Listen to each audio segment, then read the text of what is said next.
Tabarira ya 4K Club mathukuru-ini ma muthingi niarahurirwo ni Mutongoria wa bururi Uhuru Kenyatta hamwe na tabarira ya urimi ya Enable Kenya iria irakuruhania mbeu njithi bururi-ini kiharo-ini kia monania ma urimi kia Jamhuri.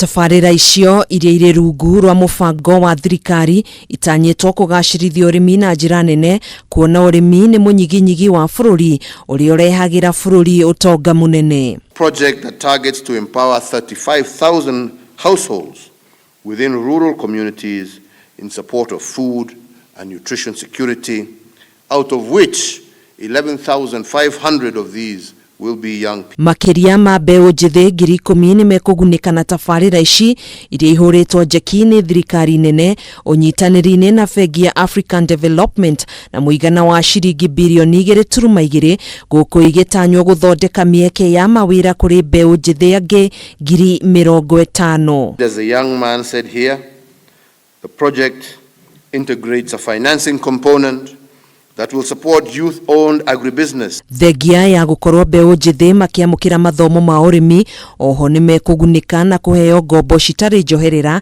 cia muigana wa ciringi milioni 500 cia kwambiriria biashara ciao na ngombo ingi milioni 900 cia aria marikitie kwambiriria urimi guku bururi-ini. The young people are themselves able to build these systems. All we need is to support them financially. President ninge ni eritheirie mbeu njithi angi 520 ni mekwambiriria kuheo mathomo maya mweri-ini uyu na o mundu egukorwo akiamukira gatagati ga ciringi nuthu milioni na milioni 1.5 cia kwambiriria biashara eno. The first batch of 520 youth will be proceeding for incubation from June of 2021 and will be receiving financing of between Kenya shillings 500 and Kenya shillings 1.5 million each. Tabarira ici igiri cia 4K Club na Enable Kenya ni cikwambiriria kurutithio wira kaunti-ini 15 guku bururi-ini guku mathukuru 40 makigunika na tabarira ici na njira nene.